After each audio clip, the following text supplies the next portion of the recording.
Hello friends, hi, welcome to our channel. Today we will talk about the recipe to make Mughlai style chicken korma. Prior to this video, we made lamb korma. Well, this recipe is very similar to that. We use pretty much the same technique, the slow moisture loss technique, to make this recipe as well. So if you want a few more tips, you can look at that other video. I'll give you the link to that recipe in the description. For now, there are a few more twists when we talk about this recipe. We will talk through that as I talk you through the recipe. So let's have a look at that. So we've taken the chicken, we've cut it, and then we'll wash it.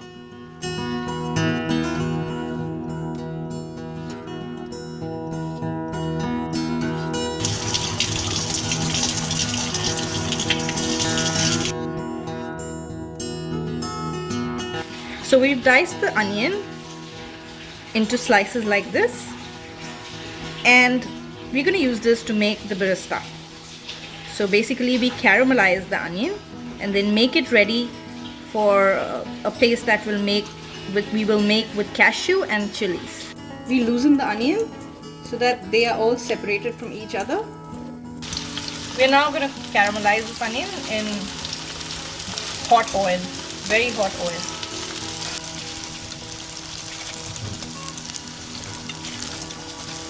Here is how you want your caramelized onions to be, or your birasta. At this time, we're going to leave some cashew in warm water and let it soak for about 20 minutes. We will now create a mix of curd and spices. So we will take some yogurt. So we're taking some chili powder there. So this is degi mirch. It's got a nice color to it. Some regular chili powder for taste. Some garam masala. And a lot of coriander powder. Compared to the other spices, that's gonna be copious amount. And here's some chicken masala. Chicken curry masala. Give it a good mix until you make a nice smooth paste out of this. Add some cumin powder as well. Mix it again. Now that's how your smooth paste of the curd and spices will look like. Now we're going to take all of those ingredients and turn it into a blender jar and blend it. You got your caramelized onions, the soaked cashews, and some green chilies to taste.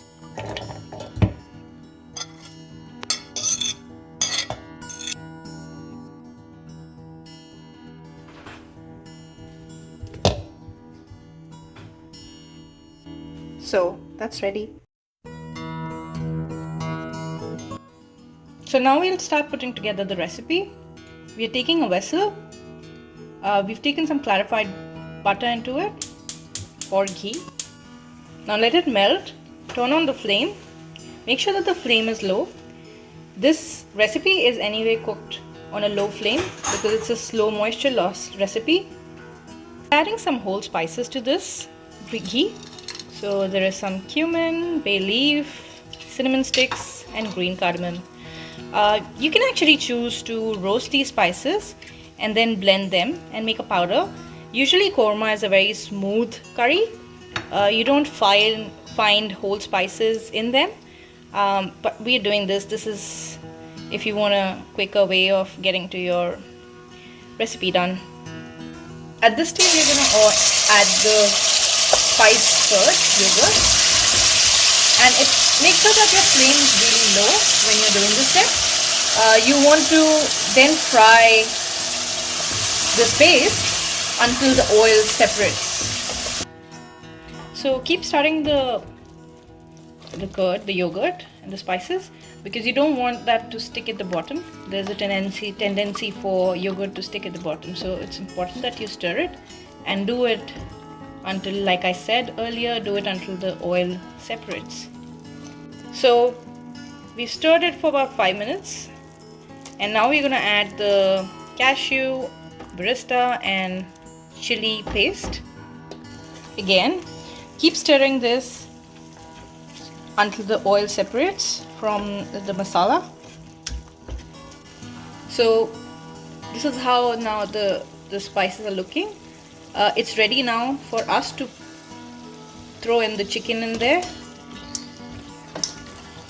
and then stir it again with the chicken. At this stage you can add some salt.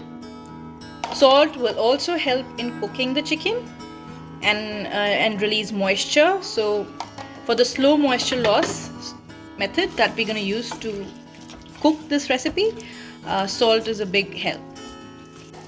Also add the ginger garlic paste to this. So at this stage we're going to just cover our chicken and the masala with a lid.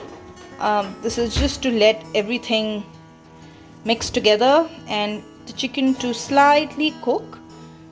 We will follow this step by adding a few more ingredients, and then we will cover it with a lid so that it cooks under slow moisture loss. So further to our chicken korma, we're gonna add the following things. We've taken chicken broth. If you don't have chicken broth, or if you cannot find it at the market, you can use water. That's fine as well. We've taken some cream, kevra water, that's dried fenugreek leaves, and that's nutmeg and mace powder. We made this at home. You can just roast some mace and nutmeg and then give it a grind.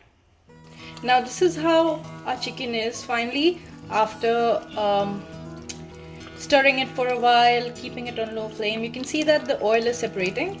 Make sure that the moisture in the chicken is maintained. Don't let it dry up. Keep stirring it, and this is how it looks.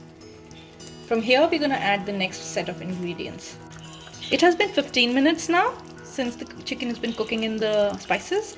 At this time, add the chicken broth to it, or it can be water. This is going to supply some moisture to the whole curry. Add some cream.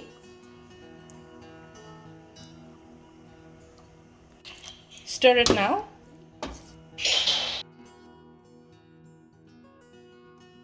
So we're using a cooker. You put the lid on and then start cooking it on very low flame. The flame should be at the lowest.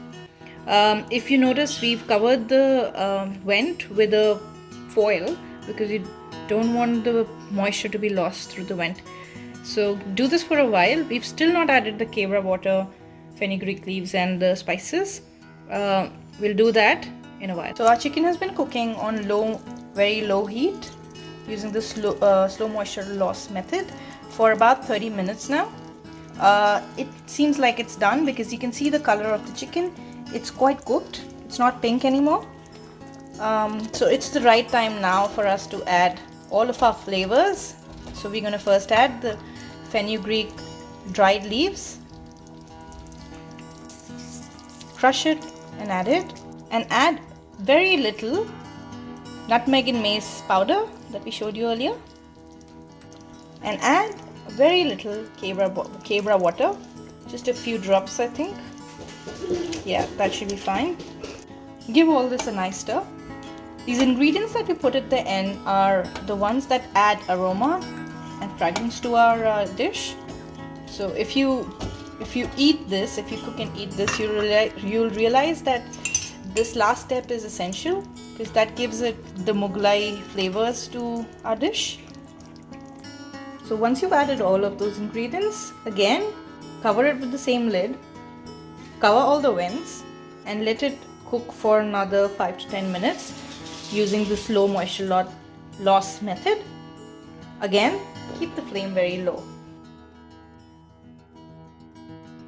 And now after about 10-15 minutes, we open this vessel and it looks like our chicken korma is now done.